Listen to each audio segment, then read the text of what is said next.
अस्सलामु अलैकुम वरहमतुल्लाहि वबरकातुहू। बिस्मिल्लाहिर्रहमानिर्रहीम नहमदुहु व नुसल्ली अला रसूलिहिल करीम अम्मा बाद। मोहतरम भाइयों, बुजुर्गों, दोस्तों, कल 27 मई 2022 को जो एनसीबी है, नारकोटिक कंट्रोल ब्यूरो, उसके एक ऑफिसर संजय सिंह, उन्होंने मीडिया चैनल्स के सामने ये बताया कि हमने जो कार्डेलिया क्रूज़ 2 अक्टूबर 2021 को, जहां से आर्यन खान और बहुत सारे नौजवानों को उन्होंने वहां से अरेस्ट किया था, उनमें से आर्यन खान और एक एक के नाम को खारिज किया जाता है, इसलिए कि हमारी पूरी तहकीकात के अंदर यह पता चला है कि आर्यन खान के पास में किसी किस्म का कोई ड्रग्स नहीं था। आर्यन खान जो है ना ही ड्रग्स पेडलर थे, ना ही उन्होंने ड्रग्स को कंज्यूम किया था।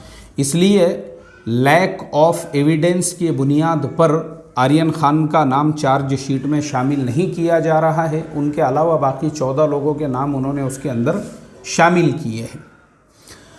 जैसे ही एनसीबी के एक ऑफिसर की तरफ से ये बताया गया और वो चार्जशीट में जब आर्यन खान का नाम नहीं आया और उनको क्लीन चिट मिल गया, तो फिर सोशल मीडिया चैनल्स और यूट्यूब के ऊपर एक तूफ़ान आ गया और तमाम जो बुद्धिजीवी है, दानिश्वर है, इंटेलेक्चुअल्स है, उन लोगों ने ये क्वेश्चन क्रिएट किया और उन्होंने ये सवाल रेस किया, जब आर्यन खान के पास में ड्रग्स नहीं थी, जब आर्यन खान ने ड्रग्स का कंजम्पशन नहीं किया था, फिर आर्यन खान को 26 दिनों तक जेल की सलाखों के पीछे क्यों रखा गया? एक कौला बच्चा अभी जिसने दुनिया भी नहीं देखा है, अभी जो दुनिया में आंखें खोल रहा है, यानी उसके जवानी के इब्तदाई ज़माने में ही इतना बड़ा उसके ऊपर तुम लोग बुहतान लगाकर उसको जेल की सलाखों के पीछे उसकी ज़िंदगी बर्बाद करने का प्लान बना रहे हो? ऐसा लोगों ने सवाल किया। आप देख सकते हैं यूट्यूब पे ऐसे हज़ारों आपको जो है ना वीडियोज़ मिल जाएंगे जो आर्यन खान के साइड में, उसके सपोर्ट के अंदर लोगों ने डाले और लोगों ने अपनी तरफ से बहुत सारे क्वेश्चंस वहाँ पे रेज़ किए कि क्या सिर्फ आर्यन खान के साथ में शाहरुख खान का नाम जुड़ा हुआ है, इसलिए आर्यन खान को निशाना बनाया गया? शाहरुख खान की इमेज को डैमेज करने के लिए, बॉलीवुड के नाम को ख़राब करने के लिए, क्योंकि शाहरुख खान जो है वो किंग है बॉलीवुड के। और बहुत सारे लोग, उनके माइंड में ये सवाल भी पैदा हो रहा होगा कि भाई ये मुफ्ती साहब जो है, इनका बॉलीवुड से क्या ताल्लुक़ है, शाहरुख खान से इनको क्या लेना देना है? इन्होंने तो कुरान हदीस और ज़मीन से नीचे या आसमान से ऊपर की बात करना चाहिए। तो ऐसे तमाम लोग मेहरबानी करके ये पूरा वीडियो भी ना देखें, वो अभी से जो है ना इस वीडियो को स्टॉप कर ले, क्योंकि ये आपका टॉपिक नहीं है। आप समझ ही नहीं सकते हैं इस चीज़ को कि हमारे नबी सल्लल्लाहु अलैहि वसल्लम ने फरमाया कि जालिम है तो उसको जुल्म से रोको और मज़लूम है तो उसके ऊपर जुल्म होने से रोको। हमको इस्लाम ने इस चीज़ की तालीम दी और हमारी किताबों में हमको ये मिलता है कि बहुत सारे ऐसे मज़लूम जो अभी तक ईमान में नहीं दाखिल हुए थे, यहाँ तक कि बहुत सारे गरीब यहूद, उनका तक इस्लाम ने मदद करने का हुक्म दिया और करके दिखाया। ऐसे बहुत सारे वाक़ियात हैं। तो इसलिए जो कंजस्टेड माइंड लोग हैं, ये उनका टॉपिक नहीं है। खैर, अब हम आते हैं हमारे टॉपिक के ऊपर। तो आर्यन खान जो है एक मज़लूम बच्चा जिसके ऊपर जुल्म किया गया, उसको 26 दिनों तक जेल की सलाखों के पीछे रखा गया, सिर्फ़ और सिर्फ इस वजह से ताकि शाहरुख खान साहब की इमेज को ख़राब किया जा सके, उनकी इमेज को डैमेज किया जा सके। मुझे आप बताइए उसका ज़िम्मेदार कौन?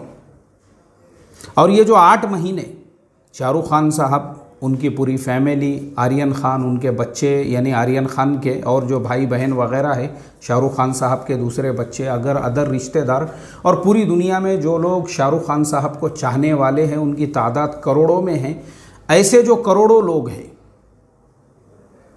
उन लोगों के जो इमोशंस है उनको हर्ट किया है आपने। जब आपके पास में लैक ऑफ एविडेंस पहले से ही आपको पता था। मैं आपको ये टॉपिक पे मैं आता हूँ एविडेंस के ऊपर, क्योंकि मैं जो है ना नेशनल ज्योग्राफिक एक चैनल है, उसके ऊपर जो है एयरपोर्ट का एक रोज़ाना एक प्रोग्राम बताते हैं। मैं पूरी पाबंदी से देखता हूँ। उसका नाम है एयरपोर्ट सिक्योरिटी, क्योंकि मुझे अक्सर सफ़र करना पड़ता है, एयरपोर्ट्स वगैरह से गुज़रना पड़ता है।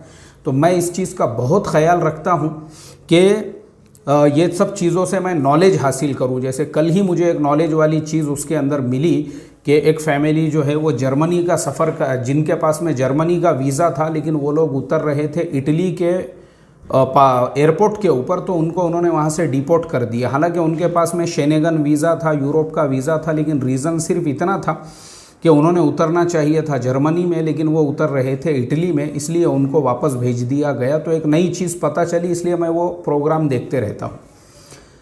उसके अंदर जो ड्रग्स पैडलर होते हैं या जिनके पास में ड्रग्स होती है, सिर्फ 5 मिनट के अंदर वो लोग पता लगाते हैं।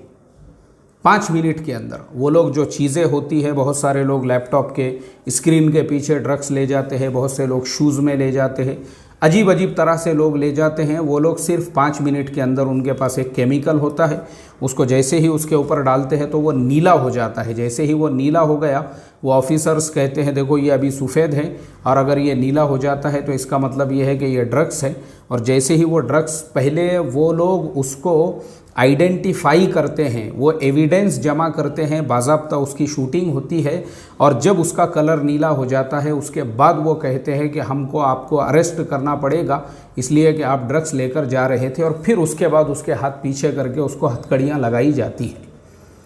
अगर मान लो किसी के जिस्म में है तो उनके तहकीक करने के तरीक़े होते हैं। या तो वो एक स्कैनर मशीन होती है, उसमें से उसको गुजारते हैं, जिसमें पूरी बॉडी स्कैन हो जाती है, उसके पेट में कितने कैप्सूल्स है क्या नहीं है, ये तमाम बातों का पता चल जाता है। फिर उनके पास में डॉक्स होते हैं, वो डॉक्स भी पता लगाते हैं, यानी वो पहले डॉक्स के ज़रिए से, अगर डॉक्स की तरफ से उनको जो है ये डॉक्स की तरफ से अगर उनको ये जाता है, सिग्नल जाता है, उसके बाद फिर ये आगे के जो तहकीकात के प्रोसेस है वो कंप्लीट करते हैं। वो कंप्लीट होने के बाद ये पूरे एविडेंस पहले जमा करते हैं, और उसके बाद में जो है फिर वो उस इंसान के ऊपर कार्रवाई करते हैं। अब मैं आपको बता दूं, आर्यन खान केस के अंदर अफसोस के साथ मुझे बताना पड़ रहा है, इतना बड़ा केस जिसके अंदर जो है ना 2 महीने तक मुसलसल हमारे जो बहुत सारे बिके हुए मीडिया न्यूज़ चैनल्स है, वो आर्यन खान को नशेड़ी, वो आर्यन खान को गंजेटी, वो आर्यन खान को पता नहीं क्या क्या कहते रहे। लेकिन मैं गारंटीड कहता हूँ, आर्यन खान को तो अभी एनसीबी ने क्लीन चिट दे दिया हुआ है। ये खुद नशेड़ी है, ये खुद गंजेटी है, क्योंकि बग़ैर सुट्टा लिए के और बग़ैर जो है नशे के ये खुद अपनी इतने एनर्जी के साथ में जो है ना न्यूज़ नहीं पढ़ सकते हैं। ये खुद एक नंबर के गंजेटी, एक नंबर के पिदाड़े, एक नंबर के नशेड़ी, ये नशेड़ी गंजेटी न्यूज़ चैनलों पे बैठकर आर्यन खान को जो है बुरा भला कह रहे थे। 2 महीनों तक इन्होंने आर्यन खान को पता नहीं इंटरनेशनल रैकेट का हिस्सा तक करार दे दिया। ये तमाम जो चीज़ें हुई, क्या एनसीबी ये सब चीज़ों की भरपाई करेगी? मेरा एनसीबी से सवाल है, क्योंकि एनसीबी जो है वो नारकोटिक कंट्रोल ब्यूरो, यानी देश का इतना बड़ा इदारा है, इतना बड़ा विभाग है। भाई क्या कर रहे थे तुम लोग? तुमने जो है बेसिक, अब देखो आप इस केस के अंदर जो समीर वानखेड़े उस वक्त में एनसीबी के चीफ थे, उन्होंने ये तक गवारा नहीं किया कि आर्यन खान की जो है मेडिकल उनकी जांच की जाए, जबकि ये नॉर्मल चेकअप जो है मैंने बताया अभी आपको एयरपोर्ट के ऊपर करते हैं। एयरपोर्ट के ऊपर कई तरीक़े होते हैं, उनके यूरिन का जो है वो पास करने लगाते हैं, और नीचे एक केमिकल होता है, पेशाब से भी उनको पता चल जाता है इस इंसान ने क्या कंज्यूम किया है, क्या नहीं किया हुआ है। आप मुझे बताओ, ऐसे मेडिकल जांच के और भी बहुत सारे तरीक़े होते हैं, ब्लड है, यूरिन है, स्टूल है, और बहुत सारी चीज़ें जो है उनकी जांच की जाती है, उनके ऊपर तहकीक की जाती है, तब जाके पता चलता है भाई इसने क्या कंज्यूम किया है, क्या नहीं किया है। और यहाँ पे मैं आपको अफसोस के साथ में बता दूँ कि आर्यन खान के जैसा जो इंसान है, जिसके साथ में शाहरुख खान साहब का नाम जुड़ा हुआ है, इन लोगों ने इतना बड़ा जब नाम है, तुमने जो है खाली एक प्रोपेगेंडा करने के लिए, उनकी इमेज डैमेज करने के लिए जो कार्रवाई की थी, इन्होंने ये भी गवारा नहीं करे कि उसकी मेडिकल जांच की जाए। कल मैंने सुना वो संजय सिंह जो अभी एनसीबी के ऑफिसर है, उन्होंने ये बताया कि बोले उसकी जांच ही नहीं की गई मेडिकल। अरे अरे अरे अरे अफसोस की बात है, पूरी दुनिया में थू थू हो रहा है, क्योंकि देखो शाहरुख खान साहब को पूरी दुनिया जानती है, पूरी दुनिया पहचानती है। मैंने भी दुनिया के जो 2-4 मुल्कों का सफ़र किया हुआ हूँ, मैं जहाँ जाता हूँ लोग वहाँ पे पहला सवाल यही करते हैं, शाहरुख खान साहब को पहचानते क्या आप? इंडिया में जो शाहरुख खान साहब, लोग शाहरुख खान को पूरी दुनिया जानती है, पूरी दुनिया। जैसे ही आप बोलोगे इंडिया तो पहला सवाल ये करेंगे, अगर आपको देखना है तो जाओ आप यूट्यूब के ऊपर वीडियोस देख लो। मैंने अभी 2 रोज़ पहले जो एक व्लॉग्स जो बनाता है, एक यूट्यूबर जो घूमते रहता है इधर से उधर, उसके बारे में जो बताया था कि थाईलैंड गए तो बोले केले खा के गुजर बसर करना, उसी का एक वीडियो मैंने देखा। वो तुर्की से जॉर्जिया जा रहा है। जॉर्जिया तुर्की के बाजू में एक मुल्क है और उसको जॉर्जिया में एंट्री नहीं दे रहे हैं। नहीं बोले हम लोग इंडियंस को एंट्री नहीं देते हैं। उसने बोला अरे मेरे पास में यूएस वीज़ा है, वो यूएस वीज़ा रहो, शेनेगन वीज़ा रहो, कोई भी वीज़ा रहो, हम आपको एंट्री नहीं दे सकते। तब उसने ये कहा कि मैं शाहरुख खान साहब को पहचानता हूँ। उन्होंने बोले शाहरुख खान? बोले हाँ yes I know Shahrukh Khan. अच्छा तुम मिले हो शाहरुख खान को? हाँ बोले मैं मिला हूँ। उसके बाद में उन्होंने ज़रा शाहरुख खान की बातें की है। उन्होंने बोला अच्छा ठीक है, अब तुम शाहरुख खान को पहचानते हैं इसलिए तुमको एंट्री दी जाती है। उसके बाद उन्होंने जो है उसका जो ऑनलाइन वीज़ा था उसको अप्रूव किया और फिर उसको जो है उस इंसान के ये अल्फाज है, मुझे 6 घंटे तक इन्होंने बिठा के रखे और उन्होंने बोले नो वापस तुर्की। लेकिन जैसे ही इन्होंने शाहरुख खान का हवाला दिया तो फिर शाहरुख खान साहब की जो शिफाअत थी वो कबूल हो गई और इनके लिए जो है जॉर्जिया का दाखला जो है आसान हो गया और जॉर्जिया के दरवाजे खोल दिए गए। तो शाहरुख खान साहब जो है, अभी आपने जो है इतनी बड़ी गलती आपकी, मुझे बताओ एनसीबी, समीर वानखेड़े को कौन पहचानता दुनिया में? अरे महाराष्ट्र में लोग नहीं पहचानते उसको, बम्बई में उसके अड़ोस पड़ोस के लोग नहीं पहचानते होंगे। और शाहरुख खान साहब जो है उनका यानी इतनी बड़ी गलती, मुझे आप बताओ, थू कर रहे हैं लोग जो देखने वाले हैं और जो सुनने वाले हैं। तो इस वजह से जो है ना, इस तरह से मैं गवर्नमेंट के उस फैसले का भी खैर मकदम करता हूं जिसके अंदर उन्होंने ये कहा कि समीर वानखेड़े पे कार्रवाई की जाए। बिल्कुल कार्रवाई करना चाहिए, बिल्कुल कार्रवाई करना चाहिए। लैक ऑफ सफिशिएंट एविडेंस के बुनियाद पर, जब तुम्हारे पास में पूरे प्रूफ नहीं है, एक फ़र्द को तुम जब अरेस्ट कर रहे हो उसके पास कुछ मिला ही नहीं तुमको, किस बुनियाद पे तुमने? सिर्फ बड़ा बनने के लिए? क्योंकि मैं बता रहा हूँ ना आपको, मैं देखते रहता हूँ टीवी के ऊपर बहुत सारे प्रोग्राम्स वगैरह, उसमें बताते जब तक आपके पास में, और इंडिया का ये सिस्टम है हमारे यहाँ पे, जब तक पहले आपके पास में एविडेंस नहीं होता किसी भी फ़र्द के ऊपर हाथ नहीं डाल सकते आप। किसी भी फ़र्द को, चाहे वो किसी भी लाइन का कोई भी जो है जुर्म हो, किसी भी लाइन का कोई, जब तक तुम्हारा एविडेंस पुख्ता नहीं होता। यहाँ तो इतना बड़ा नाम जुड़ा हुआ है शाहरुख खान, और सिर्फ तुम एक शाहरुख खान की इमेज को डैमेज करने के लिए और उसके बेटे के पूरे करियर को बर्बाद करने के लिए, तो मैं ये समझता हूँ कि अल्लाह तबारक व तआला की ये मदद आई, नुसरत आई एक मज़लूम के साथ में। और हमने मज़लूम के साथ, हम शाहरुख खान साहब के कोई सपोर्टर नहीं है, या शाहरुख खान साहब ने कुछ पैसे वैसे नहीं दिए हुए हैं मुझे, या मैं कुछ उनका जो है वो नहीं हूँ, प्रवक्ता नहीं हूँ बोलने के लिए। लेकिन मुझे भी उस वक्त में अच्छा नहीं लगा जिस तरह से वो टक्कल, जो पीसी गोसावी जो था उस टाइम पे, वो टकलू, उसका ये काम ही नहीं है, मगर क्योंकि ये सब समीर वानखेड़े के पंटर थे।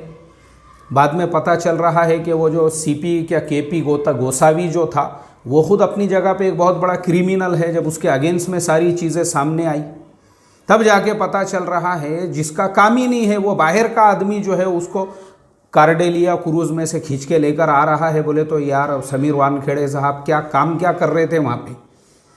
गलत बात है ये, अफसोस की बात है। तो मुझे भी उस वक्त में इतना बुरा लगा। मैं बोला यार बच्चा जो है बेचारा, वो भी अभी नया दुनिया के अंदर जो है आंखें खोल रहा है। यार ऐसे बच्चों का पूरी लाइफ, पूरा करियर बर्बाद करने की प्लानिंग और साजिश है तुम्हारी।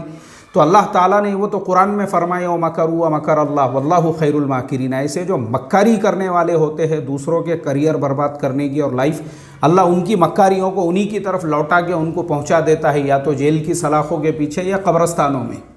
और समीर वानखेड़े के साथ में वैसा ही हुआ, अल्लाह ने उसी की मक्कारियों को उसकी तरफ लौटा दिया और गवर्नमेंट ने ये हुक्म दिया उसके ऊपर कार्रवाई करो, तहकीकात करो बोले पूरी। तो ऐसा है भाई, ऐसे काम मत करो, इससे हमारे देश का नाम ख़राब होता है। हमको भी दिल से मोहब्बत है अपने देश से। हम भी जब किसी और देश में जाते हैं और किसी ने अगर देश के किसी वाक़ये के ऊपर हमारे से ये कहा कि आपके देश में ऐसा हुआ वैसा, हम पूरी सफाई पेश करते हैं और डिफेंस करते हैं, हम अपने देश को डिफेंड करते हैं कि नहीं ये सब मीडिया की जो है गलत खबरें हैं बोलकर। तो ये ऐसे समीर वानखेड़े के जैसे लोगों की वजह से जो है देश का नाम खराब होता है। ऐसी हरकतें करने की वजह से सिर्फ बड़ा नाम दिख गया कि भाई अच्छा आर्यन खान वहाँ क्यों गए थे वो भी मैं आपको बता दूँ। तो वो क्या होता है ना, ये ऐसे जो इवेंट्स होते हैं इसको कहते हैं इवेंट। अब आर्यन खान जो है उनके अब्बा जान की खुद एक कंपनी चलती है इवेंट्स की। कभी शाहरुख खान साहब भी बड़े बड़े इवेंट्स में जाते हैं, सिर्फ उनको वहाँ जाना होता है। जैसे बहुत सारे इवेंट्स होते हैं, जैसे गुजरात के अंदर जो गरबा का टाइम होता है उस टाइम पे भी वो बड़े बड़े स्टार्स वगैरह को बुलाते हैं अपने गरबा का नाम ये करने के लिए कि फुलाने गरबा में आज फुलाने स्टार और फुलाने गरबा में फुलाने स्टार। ऐसे ही महाराष्ट्र के अंदर जब गणपति वगैरह का प्रोग्राम होता है उस टाइम पे भी अलग अलग जो पिंडाल वाले हैं वो अपने हिसाब से अलग अलग स्टार्स वगैरह ऐसे लोगों को बुलाते हैं। ऐसे ही हमारे यहाँ पे अलग अलग जैसे आसाम वगैरह में जो बिहू होता है उसके अंदर भी वो लोग जो है उस हिसाब से बुलाते रहते हैं लोगों को, ताकि वो 10-15 दिन जो चलने वाला प्रोग्राम है उसमें अलग अलग दिन अलग अलग लोग आते हैं। ऐसे ही क्रूज़ जो कारडेलिया है वहाँ पे भी वो अभी नया नया क्रूज़ शुरू हुआ है, वो गोवा जाता है। गोवा से जो है वो कुछ लक्षद्वीप वगैरह जाता है। अब एक क्रूज़ का नाम करने के लिए कि भाई इस क्रूज़ में आप भी सफ़र कर सकते हो, उसका थोड़ा सा तो ऐसे लोग भी वहाँ पे ऐसे पार्टियाँ वगैरह रखते हैं जिसके अंदर जो है लोगों को वहाँ पे उनका अपना एडवर्टाइजमेंट करने के लिए। तो आज की पार्टी में कौन है, तो बोले आर्यन खान साहब आने वाले, उनको सिर्फ वहाँ जाके हाज़िरी देना है, उसके बाज़ाब्ता पैसे दिए जाते हैं उनको। और ये टक्कल केपी गोसावी टकलिया, जैसे ही पता चला कि आर्यन खान है कि फ़ौरन उन्होंने समीर वानखेड़े को टिप दे दी। और समीर वानखेड़े को तो हीरो बनने का ही था, इसलिए उन्होंने फ़ौरन उसके ऊपर जो है कार्रवाई कर दी और अब जलील हो गए। थू थू हो रही है हर जगह पे अवार्ड, और वो क्या मिलता है उसकी बजाय जो है गोबर का कुप्पा मिल गया। खुद गवर्नमेंट ने कहा इसके ऊपर कार्रवाई करो बोले।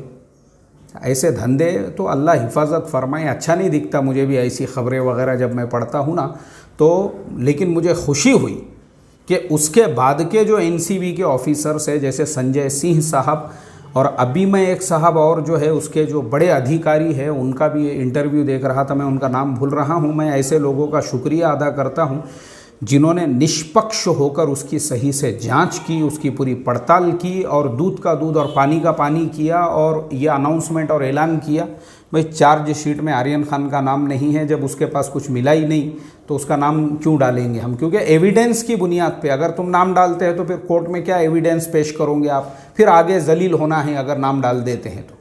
यहाँ क्योंकि एविडेंस पे पूरा काम चलता है, तो मैं उनका शुक्रिया अदा करता हूँ। और आर्यन खान और शाहरुख खान साहब को भी मैं मुबारकबाद देता हूँ। अल्लाह ताला ने जो है उनके बेटे को इस तरह के बहतान से, इल्ज़ाम से मुक्त किया, और उम्मीद करता हूँ उनके मुस्तक़बिल के ज़िंदगी के लिए अल्लाह तबारक व ताला ये जो शाहरुख खान साहब है उनका ख़ानदान है और इसी तरह से और लोग भी हैं बेचारे, इस तरह से बहुत सारे बच्चे हैं जो बग़ैर किसी जुर्म के, बग़ैर किसी कसूर के ऐसे ही जो है नरगों में आ जाते हैं। अल्लाह उन तमाम की हिफाजत फ़रमाएँ और हर एक को अपने घर पे लौटाए। अस्सलामु अलैकुम व रहमतुल्लाहि व बरकातुहू।